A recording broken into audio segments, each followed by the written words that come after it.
Caros colegas advogados, advogadas, estudantes de Direito, hoje no Cozinhando com Direito nós vamos receber o perito Ricardo Caires, que vai vir falar sobre a cadeia de custódia e a preservação da prova em áudio e vídeo.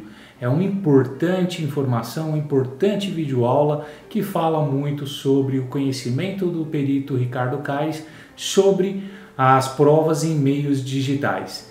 Lembrando sempre que conosco o direito é fácil de digerir. Até daqui a pouco.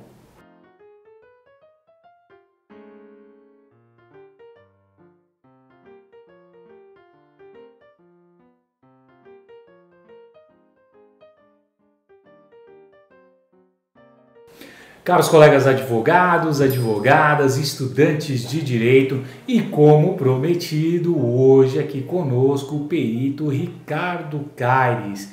Ricardo Caires, que é um perito experimentado, já atuou em vários casos de grande repercussão nacional, perito que tem um vasto conhecimento em degravação de imagem e áudio.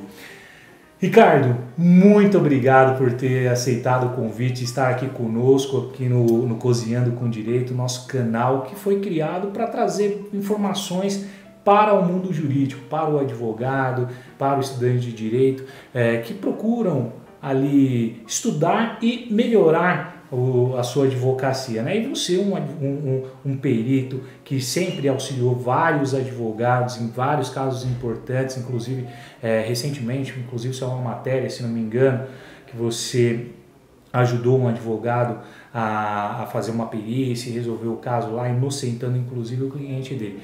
Ricardo, obrigado por ter aceitado o convite, estar aqui no canal e trazer um pouco desse vasto conhecimento que você tem em perícia. Doutor Nino, boa tarde, bom dia, boa noite, quem está nos vendo agora. Agradeço a oportunidade, doutor, de estar aqui com você. Para mim é uma honra, doutor Nino, sou fã do trabalho dele, a advocacia que ele faz. Sou formado em Direito, né, pós-graduado em Direito Penal e Processo Penal, mas fui para a área da perícia, né? Então, assim, bem falado que o doutor falou aqui, a questão, trazer essa informação para o estudante, até para os magistrados, né, para um delegado de polícia, até para a parte de investigação, que são os investigadores, né? Iremos falar muito da prova técnica, né? Ela que dá início a toda uma investigação, né? Até a questão da denúncia. Então a gente vai falar sobre essa questão aqui. E para mim é uma honra, né? Eu volto a falar aqui novamente. Estou aqui para auxiliar o doutor aqui nas demandas judiciais. Trouxe um livro aqui sobre degravações de áudio e vídeo para o doutor, um presente de Natal aqui. Doutor, aqui já vamos abrir aqui, porque a gente aqui, nós somos curiosos, a gente ganha um presente, já quer saber o que ganhamos. O doutor já antecipou, é um livro muito bacana, hein? Transcrição para o Tribunal de Justiça, uma análise de acústica para a degravação. Muito bom livro. Vou deixar depois aqui a descrição, tirar uma foto aqui para quem quiser comprar aqui, adquirir essa obra, que eu tenho certeza que, como o trabalho do Dr. Ricardo Caires sempre auxiliou o advogado, é uma obra que todo advogado deve ter na sua biblioteca. Exatamente, isso aqui é muito interessante, até para estudante, porque o trabalho da transcrição não é perícia. Qualquer pessoa pode fazer. Aqui eu mostro como fazer o software gratuito para melhora do áudio ou do vídeo. E ali você ouvir, transcrever e passar para o papel. É muito didático, pequeno. Mesmo o que eu costumo falar, é uma apostila do meu curso. Maravilha. Tá? E é isso aí. Ricardo, esse livro aqui, o Ricardo, para quem não sabe, Ricardo Caires foi o primeiro perito que fez uma análise com relação àquele áudio que foi captado na conversa entre o nosso ex-presidente Michel Temer e o Joesley Batista, se não me falha a memória. Exatamente. Tem alguma coisa aqui nesse livro com relação a... É bem interessante. Sim. E tem a sentença absolvendo o presidente da República nas linhas que eu trouxe quando eu fui contratado pelo jornal Estado de São Paulo. Onde eu falei... da cadeia de custódia, a preservação da prova e a prova eivada de vícios, né? Que seriam os cortes, né? A forma que ela foi levada para uma denúncia. E ali na sentença o juiz vem mencionando passo a passo ali as fraudes que houve, e foi na parte que é investigativa, né? Na parte onde que eu falei do rito, né? Do ordenamento, onde deveria seguir a investigação, levar para outra linha. A Polícia Federal ouviu, aonde deu resultado aí para o nosso ex-presidente da República, o Michel Temer, né? Maravilha. Dica então para uma boa leitura desse final de ano. Você advogado, advogada que já está curtindo o recesso, mas nós não paramos de estudar jamais. Então fica aqui então uma dica de um livro que eu tenho certeza que é uma leitura que vai ser muito proveitosa para o advogado, para a advogada e também para o estudante de direito. Ricardo, mas vamos lá. Aqui é o seguinte, Ricardo, bate-papo tranquilo. A gente vai falar aqui sobre então preservação então da prova em áudio, em vídeo, enfim.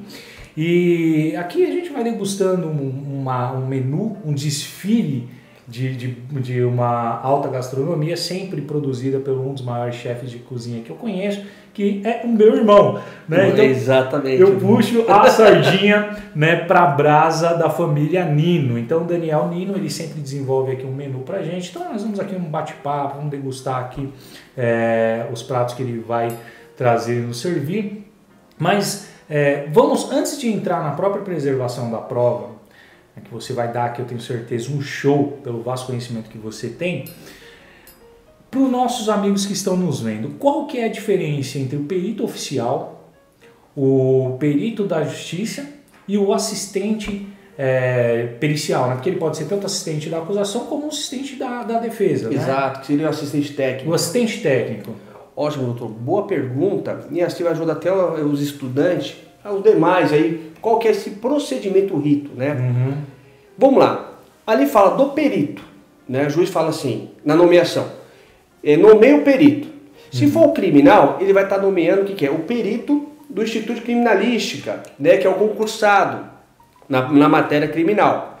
Sendo o perito na área civil, é o perito... Esse é o perito oficial. Exatamente. Conhecido como perito oficial. Exatamente. É o judicial, que é o oficial. Uhum. Há uma discussão, que eu costumo dizer, que, ou seja, o perito judicial nomeado, ele também passa a ser oficial na sua nomeação. Poucos entendem por quê? Você emite um laudo oficial para um processo, não deixa de ser oficial. Então tem essa discussão. Eu costumo dizer o que é. O perito criminal é o perito concursado. O perito judicial é o perito do juízo, de confiança. E tanto esse perito judicial, um detalhe, esse perito ele pode ser nomeado também para o processo criminal. Eu já atuei em tantos processos. O nosso amigo, o doutor Ezequiel. Sim. Já atuei em alguns processos criminais que o perito oficial não tinha a chamada capacidade postulatória. O que é isso, capacidade postulatória? Ele não tinha conhecimento sobre identificação de voz. Fui nomeado naquele processo. Naquele processo eu poderia falar que era um perito criminal, que estou atuando na esfera criminal.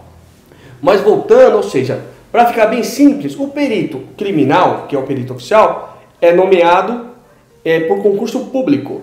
O judicial, ele é nomeado pelo juiz ao cadastro dos auxiliares da justiça, ok? E o perito assistente técnico, como ele faz?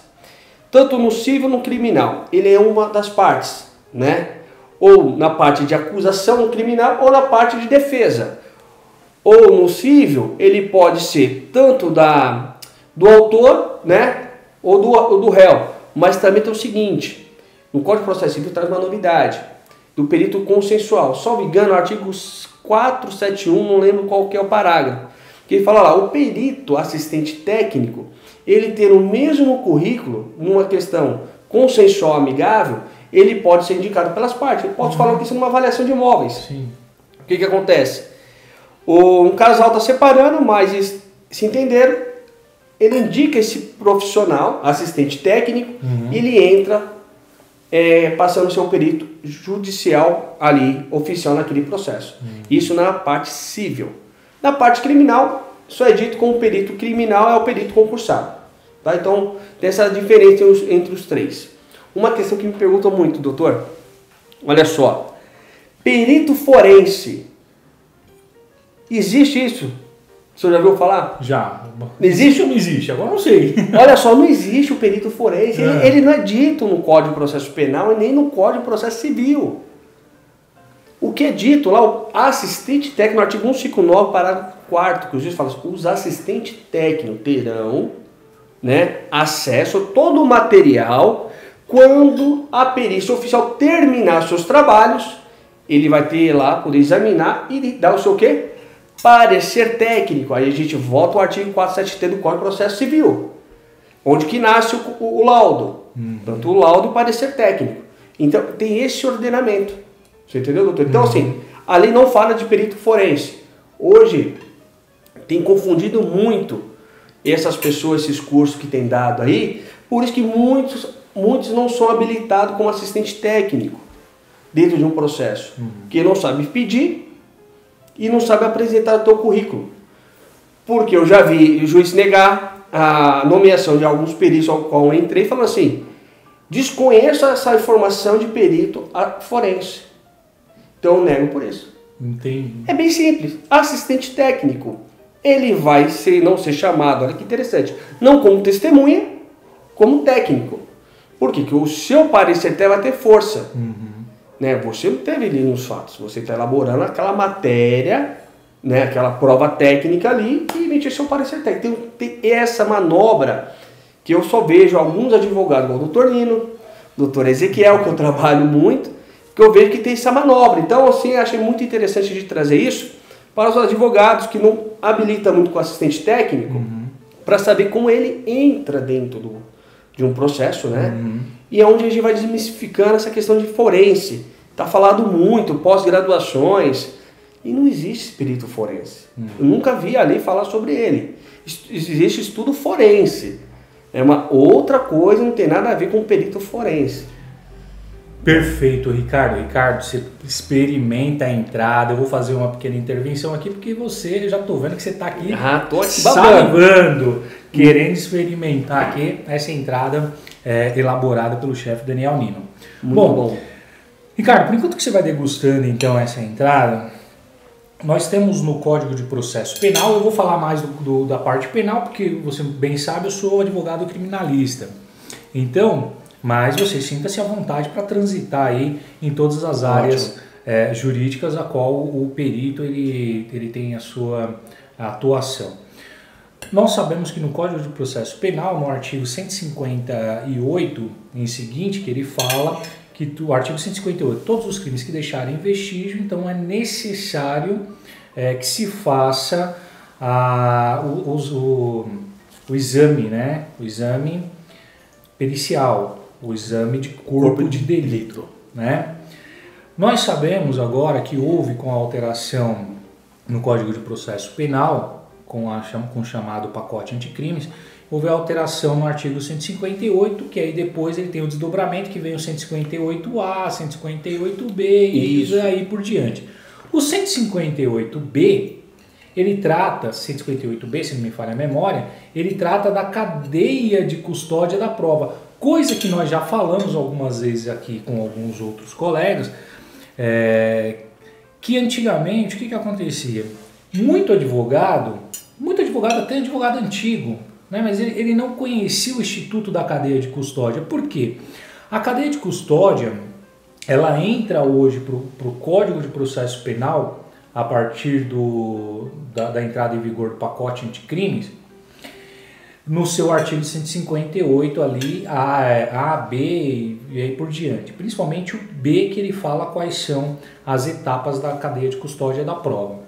O que acontece? Eu, doutor Ezequiel e outros advogados, nos debruçamos já há alguns anos nesse instituto da cadeia de custódia da prova. Justamente para quê? Para contestar a idoneidade ou não da prova captada no sítio de interesse processual. E o que acontece? Então, muitos advogados não estudavam a cadeia de custódia. E nós, já de muitos anos, viemos estudando a cadeia de custódia da prova e vamos falando com base em quê? Com base em outros institutos que nós utilizávamos, que era o artigo 5º, inciso 55 da Constituição Federal, que fala da ampla defesa. Direito do contraditório, né? Direito do contraditório. Direito, então, esse que abarca a produção de prova a seu favor. Antecipada, inclusive. Então, nós já trabalhávamos a cadeia de custódia da prova. Falávamos, eu e o doutor Ezequiel, sei que nos nossos cursos, nas nossas palestras, nós falamos da resolução, se eu não me engano, 382 de 99, que falava da preservação de local de crime, e daí a gente já falava que a própria resolução já trazia ali o que seria a cadeia de custódia da prova.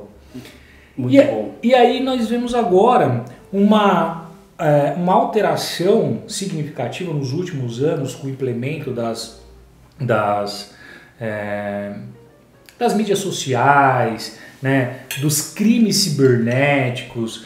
Então, quer dizer, é uma outra forma de se cometimento de cometer-se os crimes. E aí vem você aqui com a sua expertise para nos trazer aqui essa informação. Como que o advogado busca a preservação dessa prova digital, ou seja por áudio, né, ou por vídeo. Como que o perito auxilia o advogado, então, nesse tipo de defesa para esses crimes? Olha só, muito bem colocado. Vamos partir pelo princípio do seguinte, vamos lá. Local de crime. Não é só ter pessoa morta ali, não. O crime é numa imagem que você pegou de um celular, colocou num CD, levou na delegacia para imputar um crime de pedofilia ou outro qualquer. Tá. Uhum. Aí eles não falam o que é. Lembra que nós falamos da antecipação da prova, doutor? Uhum. Aonde que eu falo? Nós, assistente técnico, podemos entrar no inquérito policial, porque a lei já nos prevê isso antes. Eu me formei em 2003, faculdade de Direito. Uhum. E comecei a estudar muito isso antes da lei de 2008, que falava do assistente técnico no processo penal. Exato. Ou seja, então, toda nessa linha, já sabia que a lei já nos garantia tudo isso. Eu fui me tornando técnico em determinadas matérias, onde que eu tenho tido sucesso auxiliando os advogados. Porque, queira ou não, o papel do assistente técnico não é para bagunçar, não é para trazer a dúvida, sim para auxiliar de forma técnica os fatos ali na investigação. Porque, olha só, doutor, delegado, escrivão de polícia e investigador, eles não têm capacidade postulatória para falar tecnicamente de um vídeo. Uhum. Certo? Porque ele não pode falar, por quê? Que não tem qualificação para tal. Certo. Eu nunca peguei um inquérito policial, vi lá um relatório de um delegado e falou assim, conforme comparação morfológica, eu distinto dessa pessoa com essa ou eu falo que é ela. Então eu vejo pelo seguinte princípio.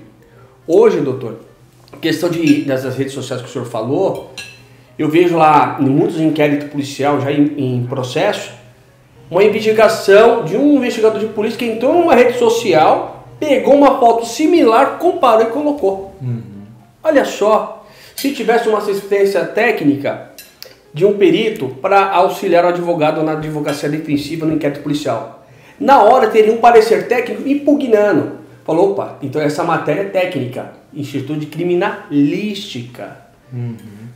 Ou seja, serviria até para um habeas corpus, qualquer recurso se a pessoa estivesse já presa.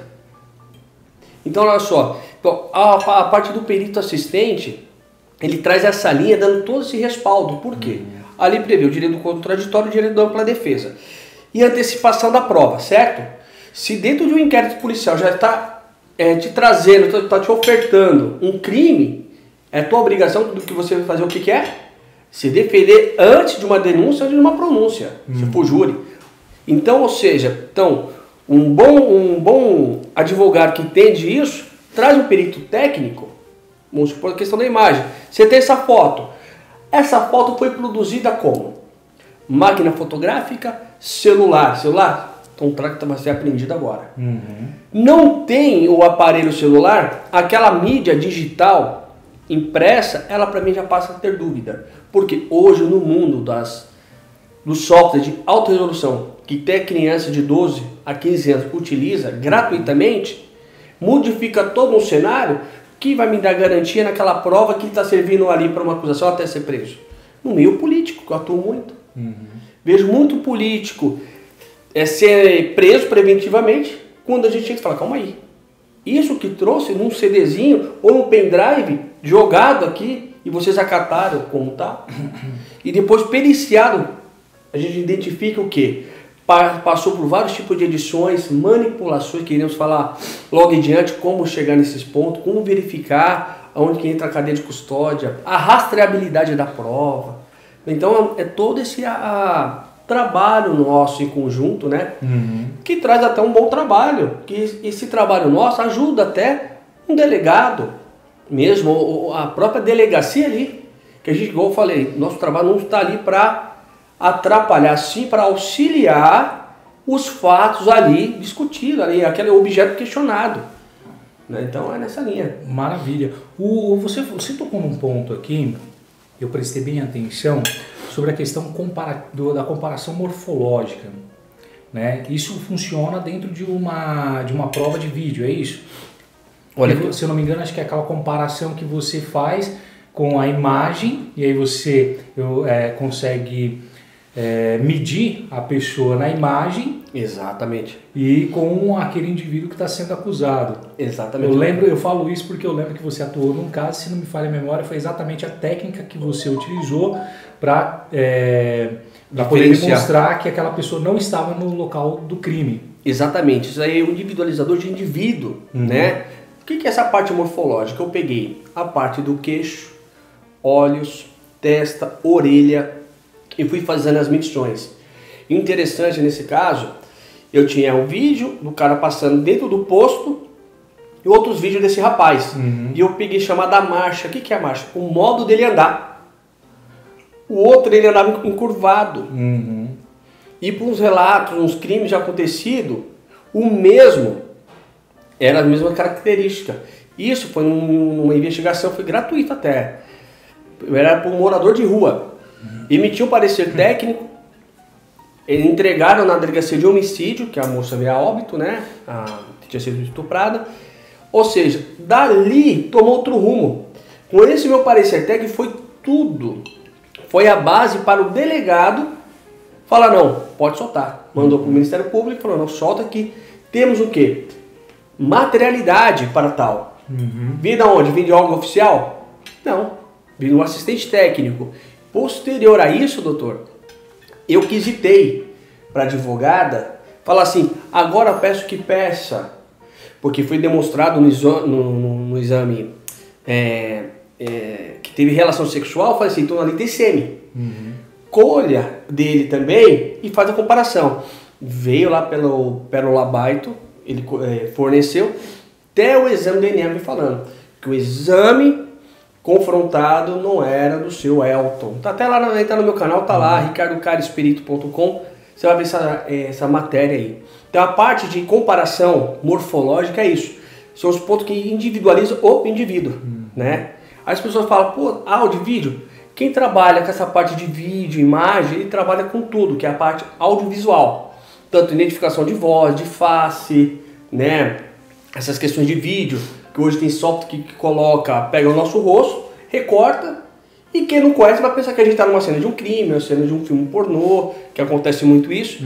A gente tem que a parte da biometria facial. Temos até agora eu vi algumas pessoas brincando no Facebook, e você troca o seu rosto e coloca em cenas de filme. Exatamente. Então, quer dizer, a tecnologia hoje ela avançou bastante e precisamos sim de auxiliares da defesa, auxiliares da acusação, para bem analisar então essas provas que são produzidas em áudio e vídeo. Ricardo, tá gostando? Muito bom. Bate-papo tranquilo, uma comida de uma alta gastronomia, sempre preparado pelo chefe Daniel Nino, com muito zelo, com muito amor e muito respeito à comida. Ó, tá de parabéns. Eu acompanho, já falei pro doutor Nino, meu amigo, acompanho, falei assim, doutor, eu quero participar.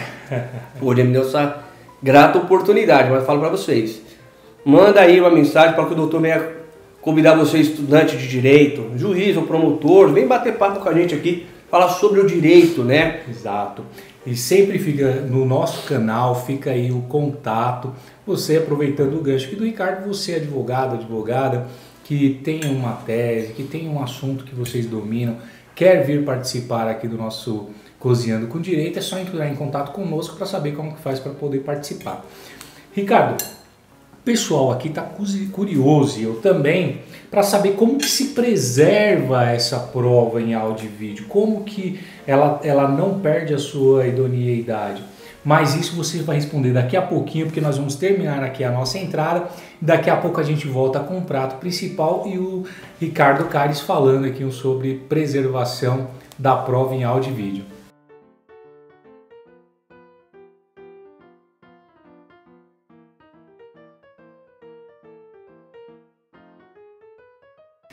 Ricardo, meu amigo, depois dessa pequena pausa aqui, o prato principal, eu gosto de torturar as pessoas, né? Então, eu gosto... O cheiro, é muito uma pena que eles não conseguem, né, sentir esse cheiro aqui, né, esse perfume, esse aroma exarado aqui pelas delícias que são preparadas pelo chefe Daniel Nino. Eu fico com pena deles, né? Mas isso tudo para que vocês tenham, né, esse conhecimento jurídico sempre acompanhado de uma boa culinária, de uma alta gastronomia, e o chefe Daniel Nino sempre vem ao final falar o que ele serviu para nós aqui. Ricardo, mas vamos lá. Preservação então da prova em áudio e vídeo. Como que funciona, como que deveria funcionar, como que se busca preservar essa prova para que se mantenha a idoneidade dela? Olha só, eu partiria pelo seguinte princípio: como ser aceito uma prova digital no inquérito policial ou propriamente dentro de um inquérito no Ministério Público, numa denúncia. Olha só, para que a preservação de um arquivo... Calma aí, vamos lá. Isso daqui é dica... É dica? É uma dica. É uma dica. Dica, a gente faz o seguinte, momento dica do Cozinhando com Direito. As meninas, você sabe que as meninas são jeitosas, né? As meninas são todas carinhosinhas, elas fazem aquelas anotações. Você sabe, suas alunas lá no curso que você dá, elas fazem o quê? Aquelas anotações com canetinha de glitter. Exatamente. Né? Caneta com cheirinho de tutti-frutti. Então, meninas, a gente sempre fala assim, as meninas, para dar tempo, né? Elas vão lá pegar agora uma caneta com glitter. Exato. Laranja fluorescente e escrevam aí dica do doutor e perito Ricardo Caires. Então, como que deveria então ser essa prova, manutenção dessa prova para ela ser aceita? Prova digital, prova em áudio e vídeo. Exato. E os meninos, a gente sabe que nós somos bagunçados. Exatamente. Né? Então você só faz um rabisco aí. Coloca para gravar logo. Coloca para gravar, né? Mas faz um rabisco aí no seu caderno, faz aquele círculo assim, coloca uma seta, com a caneta azul mesmo aí, essas transparentes. Coloca lá, dica então do perito Ricardo Caires. Vamos lá, Ricardo. Pode ir lá então? Vamos lá, dica. Vamos lá, olha só. Procedimento, quando você chega numa delegacia, tem um vídeo, um áudio ou uma foto, uma imagem. Primeira coisa, como ela chegou aqui? Qual é o arquivo digital que está respaldando essa imagem? Aí começa o primeiro princípio. Por quê? Se o escrivão de polícia, ou mesmo ali, o assistente do Ministério Público falar que chegou num pendrive, tanto a imagem, um áudio ou um vídeo, você pode falar, ela está contaminada. Por que está contaminada? Porque nós precisamos ter o que é? O gravador, ou a máquina fotográfica, ou o celular. Tendo esses três, com qual que fez, vamos supor, se for uma foto, a máquina fotográfica ou o celular. Se for um áudio, pode ter sido aquele gravadorzinho ou mesmo a câmera fotográfica, gravado, tá escondida. Por quê? Porque ali ela gera o que é? Chamados metadados, informações das informações daquele material, daquele arquivo digital. Tanto, doutor Nino, observe que eu sempre trato tanto um vídeo, um áudio ou uma foto como arquivo digital, porque ela é gerada de uma forma digital. Hoje não tem nada mais analógico, é tudo digital. Então, ou seja, foi apreendido um celular ou uma conversa de um WhatsApp, a primeira coisa o que é? eu preciso do gravador ou do aparelho celular. Se for o WhatsApp, por que eu preciso? Para eu ver a ordem cronológica das informações. Olha só que interessante, Nino. Eu vou colocar aqui uma dica de umas coisas que eu trabalho muito. Você conversou com a pessoa quase um ano.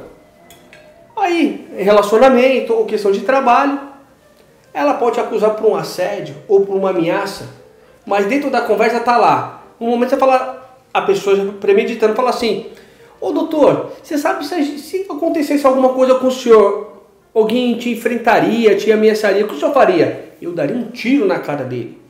Ela pega esse áudio separado e pega uma outra conversa e junta. Ou seja, vai dar o que é? Não vai ter o que? A continuidade, a textualização correta. E a preservação da cadeia de custódia está nisso também. Por quê? Eu tendo a preservação que vai originar no aparelho que gravou aquela informação, porque eu vou fazer o que é? O princípio da rastreabilidade. Eu vou rastrear aquela informação.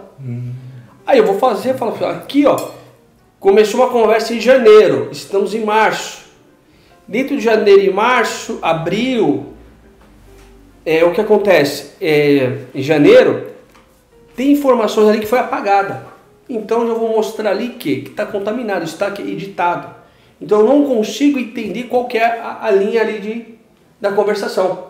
Eu não posso pegar no que diz numa conversa de texto, tanto de texto e tanto de áudio no WhatsApp, que é muito utilizado hoje, ela numa forma recortada, que eu digo que é editada.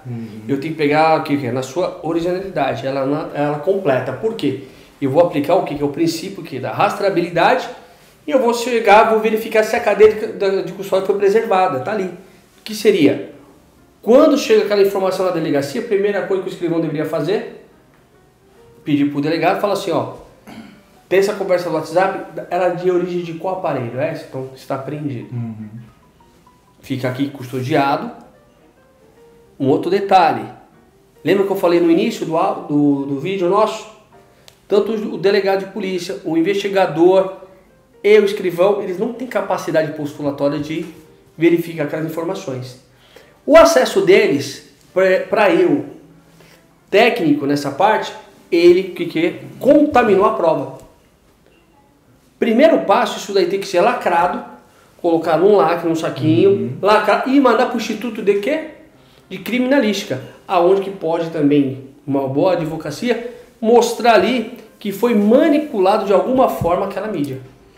Ricardo, que dica fantástica. Vai experimentando aí tô falando aqui. O seu prato, porque eu já experimentei, tá divino. Isso daqui tá uma delícia. Ricardo, que dica fantástica. Isso é muito importante hoje para o advogado, que eu já falei em outras aulas, e eu falo para alguns alunos meus e colegas também quando nós estamos conversando, sobre a atuação do advogado já, né, ali no início, no nascedouro do inquérito policial ou antes do inquérito policial, que é o conhecido VPI, que é a verificação preliminar das informações, pelo delegado, que o VPI é o quê? Quando uma pessoa leva uma informação para a delegacia de polícia, tem muita gente que erroneamente fala assim, vou te denunciar lá na delegacia. Não, quem promove a denúncia é o Ministério Público. Boa. Né? Então, você vai levar notícia de um crime na delegacia, não é nem uma notícia de fato que também é protocolado no Ministério Público. Tem uma diferença. Então, quando se leva aquela informação para o delegado analisar, que é a chamada VPI, que ele vai ter que fazer a VPI, que é a verificação preliminar de informações, que são levadas pela pessoa que entende ter sido vítima de um crime, é importante já daí o advogado, ao tomar conhecimento a partir do seu cliente, de que o seu cliente está sendo investigado numa suposta, ou melhor, num suposto cometimento de crime, daí ele já começar a atuar. E essa dica sua é muito importante para o advogado, porque nós temos também os crimes contra a honra, que nós temos um prazo decadencial para poder ser feito, então, ali, a representação, a partir do momento em que se toma conhecimento, então, ali, da calúnia. Da ciência ali, né? Então, se a pessoa toma conhecimento de um crime contra a honra, no exato momento onde que ele recebe aquela informação no WhatsApp e ele posterga por mais de 6 meses, e depois de 6 meses, sabe lá por cargas d'água, a pessoa resolve levar essa informação então através de um pendrive ou através de um CD, ao ter o advogado que é experimentado, que assistiu hoje a nossa aula e vai contratar um assistente técnico, ele vai falar, olha, a prova foi apresentada em CD. E aí você, com a sua expertise, já dando essa dica aqui, vai buscar então um aparelho e vai verificar então que aquela informação, né, que seria o crime contra a honra, já precluiu com base então nos metadados, né? Na coleta. Na coleta e nos metadados, porque no metadado vem a informação da data, né? Mas é bem interessante, só pegando esse gancho, porque assim, é na coleta que podemos falar da cadeia de custódia, porque lembra do princípio da capacidade postulatória? Quem não tem capacidade postulatória, o que ele fez sobre a prova? Criminalmente? Contaminou. O que o investigador de polícia fez? Contaminou. A notícia? Apreende. Instituto. Bem colocado, doutor, isso que eu gosto. Eu gosto de comparar o seguinte. Quando você chega numa delegacia, eu tomei vários tapas na cara, tô cheio de hematoma. O investigador, o escrivão, o delegado vai fazer foto da pessoa? Lógico que não. Vai pra onde? Por isso aí. Exame de corpo de delito. A mesma coisa a prova digital. Eu não tenho a capacidade postulatória, mas os advogados têm medo de falar isso em delegacia. Os caras vão rir. Deixa rir. Porque o que importa é a lei que nos garante isso. Então não tá aceito. Passou por crivo. Ah, foi eu. Ah, tem fé pública. Você tem fé pública? A delegacia. A gente está falando de prova técnica. Para você recepcionar e validar ela, é um outro passo. Hoje está bagunçado. A gente acompanha o trabalho do Dr. Nino e do Dr. Ezequiel, que são parceiros. É uma outra vertente de trabalho. Sim. Né? Pegar nossos trabalhos. Hoje eu passo de 86 júris como assistente técnico, já realizado. Estou em 30 casos ainda, questão de inquérito, para ser pronunciado, tudo mais. Ou seja, tem um pouco de experiência. Fora os processos criminais, que eu já passo de 2.000 processos atuando. Dica agora do Dr. André Nino. Tá? Agora vocês colocam ali caneta com glitter para diferenciá-lo do Dr. Ricardo Caires, perito. Coloca então com a caneta cor laranja fluorescente. Advogado, advogada, você quer dar um plus na sua advocacia? Exatamente. Você quer mostrar para o seu cliente uma outra advocacia, uma advocacia aguerrida, uma advocacia que tem esse conhecimento técnico, diferenciar inclusive nos seus honorários. Coisa que muita gente me pergunta, Ricardo, os meus alunos, doutor, eu não sei quanto cobrar. Nossa, doutor, mas o senhor cobra esse valor e eu não consigo cobrar um valor desse dos meus clientes. Por diligência. Por quê? Porque a gente busca uma maior expertise, continuar estudando sempre, que era o que a gente estava falando agora há pouco, antes de começar a gravar aqui, continuar a estudar sempre. Esse é o diferencial do advogado, que vai cobrar muito mais caro por conta da sua expertise.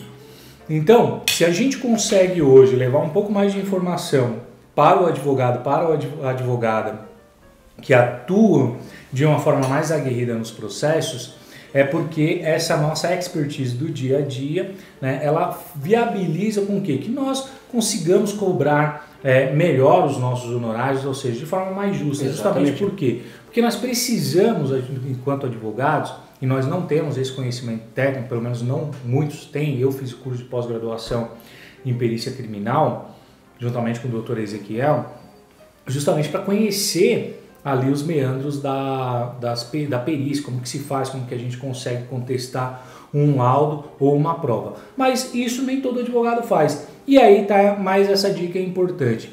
Valham-se sempre de um assistente técnico que possam os auxiliar na produção probatória ou na desclassificação da prova que foi produzida pela acusação.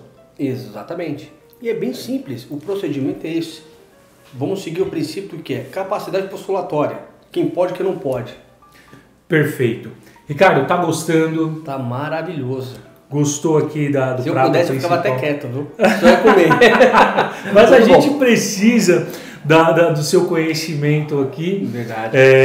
Mas já que você precisa comer aqui também, degustar mais essa maravilha trazida pelo chefe Daniel Nino, nós vamos fazer um breve intervalo aqui para a gente terminar esse prato principal. Daqui a pouco a gente volta com a sobremesa, trazendo mais dicas e mais conhecimento do Dr. Ricardo Caires com relação à produção de provas em áudio e vídeo, manutenção então dessa prova também. Ricardo, vamos lá, vamos terminar isso daqui, daqui a pouquinho a gente volta. Até já.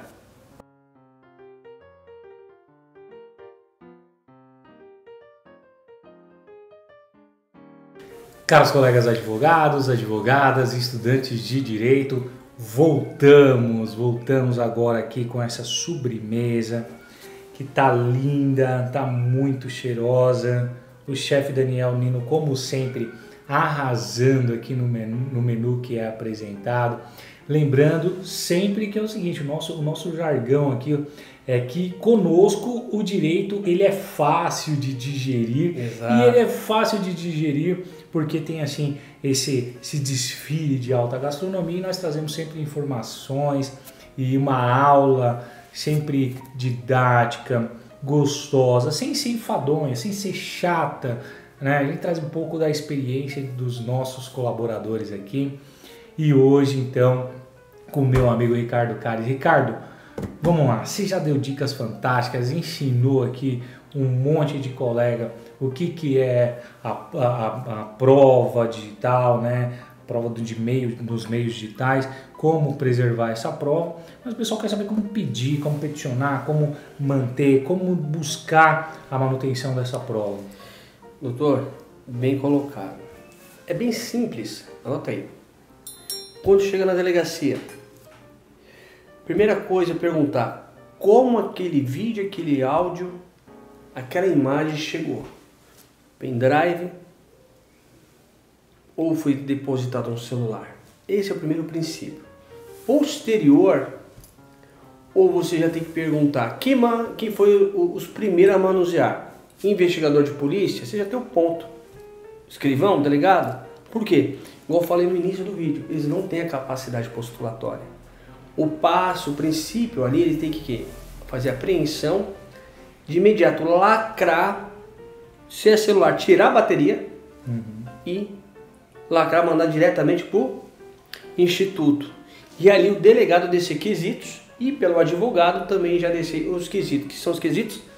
Perguntas a serem respondidas sobre aquele objeto. Ricardo, então para esclarecer aqui, o advogado, então, já nessa primeira fase, com auxílio então do perito, ele já pode ali, nesse momento, na fase de investigação, fazer quesitação. Sim, olha só, eu falei questão do advogado. Se ele tiver com assistente técnico, o assistente técnico vai já fazer isso.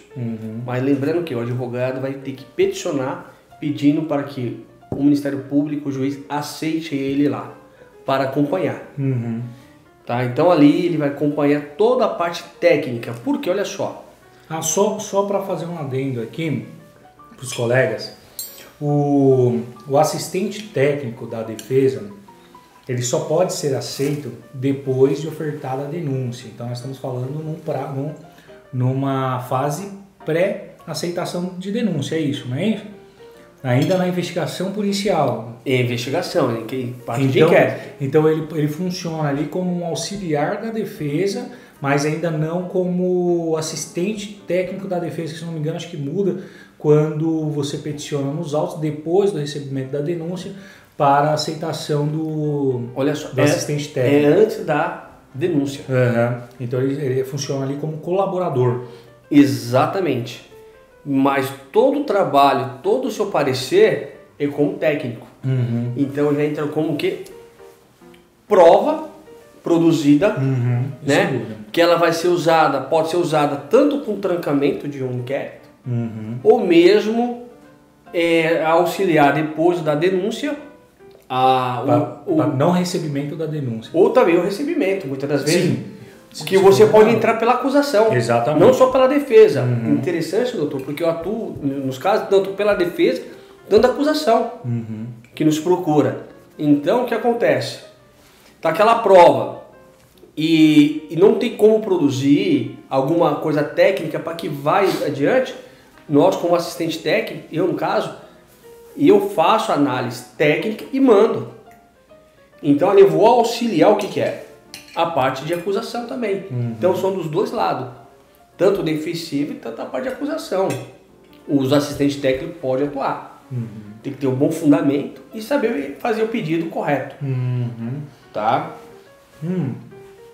Ricardo, a gente tem aí muitos advogados que conhecem, sabem que eles podem quesitar. Tanto que está lá no artigo 7º, eu não lembro agora qual é o inciso, mas bem no finalzinho ali da Lei 8.906/94, Estatuto da OAB, que diz que a prerrogativa do advogado ele pode inclusive quesitar em inquéritos policiais.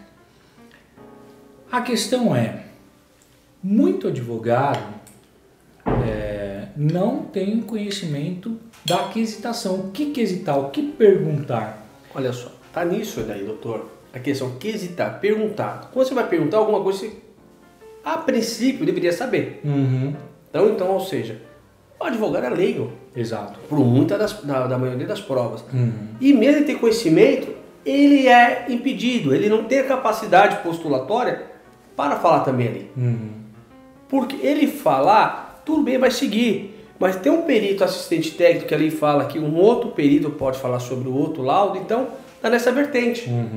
Então, se faz necessário ter um assistente técnico para poder auxiliar o advogado. Tá? Porque muitas vezes o advogado até sabe, mas não é trazido, né? Aliás, não é visto de uma forma técnica mesmo. Você entendeu? Então, assim, eu sempre sugiro que coloque um perito assistente. Uma coisa que eu até posso falar, que a OAB poderia fazer convênio com alguns peritos que são cadastrados ao Tribunal de Justiça ou aqueles peritos que já são conhecidos, um convênio. Porque a OAB atende a parte gratuito, né? Então, assim, poderia ter alguns assistentes técnicos também para isso, porque eu atuo nessa linha também, para auxiliar. Porque muitos também, doutor, uma coisa bem clara e é certo isso aí, muitos deixam de contratar um assistente técnico porque é caro. É caro. Acaba sendo oneroso ali, né? No processo, muitas vezes o advogado, ele fica preocupado de trazer mais esse gasto, esse custo do cliente, né? Mas o cliente ele tem que ter uma noção, porque muitas das vezes um parecer técnico vai trazer muito menos prejuízo para ele, seja no âmbito civil quanto no criminal. O criminal a gente está falando de liberdade. Exatamente. Né? E o criminal, a gente, geralmente, o que acontece? São imputações de crimes graves, né? Exato. Então a lei já tem um crivo, né, que já consegue brecar aquelas informações, talvez trazidas de uma forma aleatória, que junta lá, que é muito processo, pelos elementos probatórios, já me sinto confiante para definir minha opinião, né? Então, assim, o assistente vai quebrar tudo isso. Fala, calma aí, como que trouxe? Questão do WhatsApp, de Facebook. Inicia uma investigação de cruzando informação, tirando imagens de Facebook e colocado. Nós lembramos que tem aquela informação HTML, aquelas informações que tem que ser buscada. Muitas das vezes no inquérito não tem. É uma outra questão aqui, aproveitando, já pegando esse gancho da questão do Facebook. Nós sabemos que para a validação de muitas provas, para serem aceitas enquanto provas, principalmente essas provas que são retiradas de prints dessas mídias sociais, exige-se a ata notarial. A ata notarial para poder validar ali então aquela prova. Por vezes a gente vê, como você bem alertou, né, investigadores que vão lá, investigam a vida da pessoa, pega lá, tira o print. Exatamente. Tira o print da página do Facebook, do Instagram, junta no relatório. Exatamente. No relatório dele. Exatamente. Né, sem uma ata notarial. Óbvio que ele vai se valer do quê? Da sua questão de policial ali, falar da que tem fé pública, enfim. Mas, no meu ponto de vista, a fé pública não satisfaz o mesmo requisito ali de probidade da prova com relação à ata notarial, que é diferente, tem um valor probante muito maior quando você faz uma ata notarial de um print, de uma tela aí, de uma mídia social. Então a gente vê nesses casos que a importância do assistente para a defesa contestar essa prova, buscando a invalidação dela, ou pelo menos falar, olha, não tem tanto peso assim, é de suma importância hoje para a atividade da advocacia. De suma importância, doutor. Porque ali você vai prevenir já qualquer decisão, né, contra o teu cliente, tendo esse respaldo. Eu falo até da ata notarial. Eu discordo com ela, porque muitas das vezes aquele cartorário ali, ele também não tem capacidade postulatória. Qual a formação de computação digital forense que ele pode ter para ver os metadados de um arquivo digital do computador? Não tem. Para saber se uma imagem foi alterada, se aquele rosto que está ali é realmente daquela pessoa, qual formação de arquivo digital que essa pessoa tem? Perfeito. Eu já impugnei várias atas notariais. Já ia falar isso. Olha só que dica fantástica e que aprendizado rico que foi trazido hoje por um perito experimentado tal qual o Dr. Ricardo Caires. Olha, essa informação é muito boa. No sentido do que? Você é advogado, que está ali num caso onde que a prova, né, entre aspas, cabal, que incrimina uma pessoa, é uma ata notarial, a questão a ser aqui, pelo menos já peguei essa visão aqui, vou usar inclusive nos meus casos, a rolar o cartorário, que subscreveu a ata notarial, como perito, e aí sim, quesitar ele, questioná-lo em audiência. O senhor verificou os metadados dessa informação? Como o senhor fez o primeiro acesso? Qual que é o hash? O que é o hash? Exato, código hash. O código hash. Ele tem que ter primeiro, ele tem que gerar o código hash. Se ele não gerou, está contaminado. Por quê? Ele tem que falar, daqui para frente do recebimento, está registrado. Dali para trás eu não posso fazer nada. Ou daqui para frente, se alterar, também eu não posso fazer. Ele está protegido, a cadeia de custódia é isso. Então, quando eu vejo essas atas, eu não dou crédito, tá? Em que ordem seja. Eu já peço que seja excluída, desentranhada, de que passa pelo crivo da perícia oficial e boto, conforme o artigo 59 do CPP, ao assistente técnico, ou mesmo assistente técnico acompanhar e lá já emitir seu parecer junto no final ali do Instituto.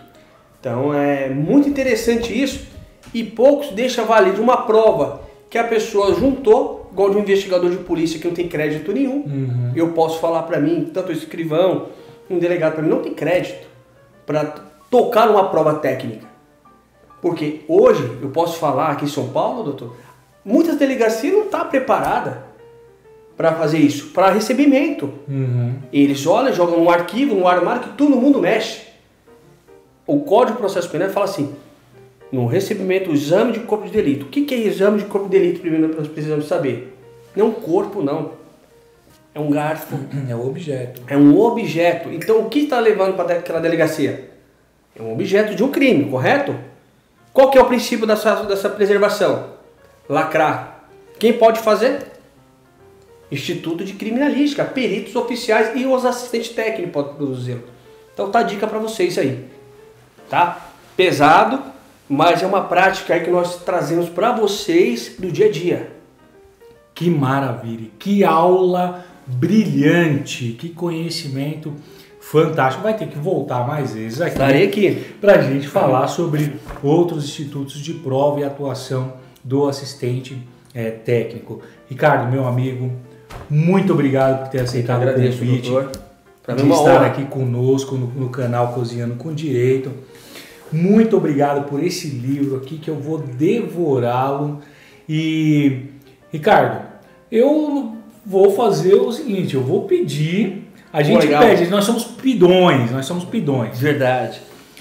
Se você pode sortear um livro seu. Sim, claro. Para os nossos inscritos no canal. Então, o primeiro, vamos fazer como isso aqui? O primeiro inscrito no nosso canal que compartilhar com mais 15 pessoas, tá bom assim? 15 pessoas. Com mais 15 pessoas o nosso vídeo vai receber o livro Transcrição para o Tribunal de Justiça, Análise de Acústica para a Degravação do perito Ricardo Caires dos Santos. Pode ser assim? Pode. E quando compartilhar, tem que falar que o que você compartilhou, deixar uma mensagem que acompanha o nosso canal aqui. Okay? Quem vai fazer a perícia para saber quem foi que ganhou vai ser o nosso amigo Ricardo Caires.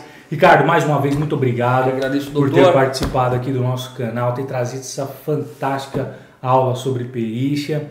E daqui a pouco o chefe Daniel Nino vai vir aqui para falar o que serviu para a gente. Ricardo, suas considerações finais. Agradeço a rica oportunidade de estar aqui com você, doutor. Sempre estar com o doutor Nino. Aqui é um aprendizado para mim, é uma honra estar aqui. E o mestre, né, que nos fartou com essa comida abençoada aqui, agradeço muito aí, tudo aí. Uma dica que eu deixo para vocês, nós do direito, não paramos de estudar. Atualizar sempre. Eu sou da linha do direito, mas fui para a da perícia. Me formei técnico em algumas matérias. E não paro de estudar e eu aplico o direito nos casos aí. Então o juiz promotor, deixa sua mensagem aí para nós, delegados de polícia, estamos aí todos para orientar vocês aí, para os estudantes, né? Estamos aí, agradeço a oportunidade aí, deixa o seu like, compartilhe com todos aí. Um abraço. Daqui a pouco a gente volta com o chefe Daniel Nino para falar aqui o que foi servido hoje para nós.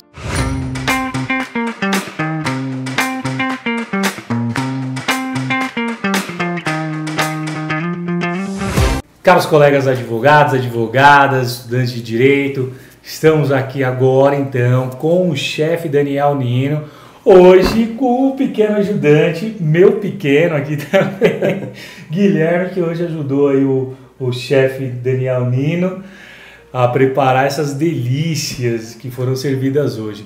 Chefe, o que você e o pequeno Guilherme serviram hoje aí pra gente? É isso mesmo. Hoje nós temos aqui a presença do mini-chefe. Né? É boa! Mas vamos passar aqui o cajado, né, para a geração futura aí. Verdade. Né, que pode ser um grande advogado e também pode ser um grande chefe também. Exatamente. Né? Ou os dois. Exatamente. Assim como meu irmão também cozinha muito bem. Bom, primeiramente obrigado, né, pela sua presença. O cardápio hoje foi feito, eu fiz um caprese, né, uma salada caprese. Só que ao invés de fazer o molho pesto, eu coloquei os ingredientes no prato, né? Compus o prato com os ingredientes do molho caprese, para caráter de enfeite, enfim, né? E o prato principal foi um filé de merluza com molho velouté de capim cidreira, um arroz e uma farofa que eu coloquei como farofa do chefe, que é a base de farinha panko, alho, cebola e outras coisas mais, né? E a sobremesa hoje eu fiz um crepe de maçã com uma calda de laranja e um sorvete de creme com açúcar e canela por cima. Maravilhoso. Ficou tudo espetacular. Que bom. Fico feliz por isso. O pequeno Guilherme Nino te ajudou? Esse me ajudou aqui do início ao fim. Inclusive, falei pra ele que para ser chefe também tem que lavar louça, tem que ser bom. Porque muitos pensam que tem só o lado do glamour da gastronomia, né? Quando na verdade não. Do pequeno detalhe, a higienização da cozinha, os padrões de higiene. Então a gente segue a risca isso e desde pequeno já está aprendendo que ser um grande cozinheiro também tem suas responsabilidades. E o Guilherme tem responsabilidade aqui em casa. Então ele já sabe. O Guilherme, para quem não sabe, o Guilherme é meu filho e a responsabilidade dele aqui é me ajudar, me auxiliar na administração aqui da casa. Então a parte de secar a louça é com ele. Boa! Gente, muito obrigado a todos vocês. Como sempre, fica a dica aqui, o chefe Daniel Nino está à disposição, vai ficar aqui o contato dele. Você é advogado, advogada, estudante de direito, amigo, profissional, delegado, seja lá quem for, estiver assistindo aqui o nosso vídeo, fica a dica. Quer ter o chefe Daniel Nino na sua confraternização, no seu casamento, na sua festa de final de ano? Estamos aqui às portas do final do ano aqui de 2020. Quer contratar o chefe Daniel Nino para fazer um jantar, a sua festa de casamento, um churrasco, uma confraternização no seu escritório, é só convidar o chefe Daniel Nino, que ele vai levar toda a sua equipe, menos o Guilherme Nino, menos o Guilherme Nino, para poder fazer a sua confraternização e a sua festa, o seu evento. Um excelente e próspero ano novo, que o ano que vem consigamos evoluir mais no nosso aprendizado, deixar aqui esse ano de 2020 como uma superação de dificuldades, na certeza de que o nosso bom Deus sempre esteve ao nosso lado e sempre cuidando muito bem de nós e da nossa família. Então fica aqui na minha pessoa, na família Nino, no canal Cozinhando com Direito. Então, nosso Feliz Natal e próspero Ano Novo. Ricardo, mais uma vez, muito obrigado por ter aceitado o convite. Eu que agradeço, meu irmão. Carregue sempre com você essa grande admiração que eu tenho, não só por você, pelo seu trabalho e por toda a sua família. Muito obrigado mesmo por ter aceitado o convite de estar aqui. Lembrando sempre que conosco o direito ele é fácil de digerir. Até o próximo vídeo, até o nosso próximo encontro. Um grande abraço a todos.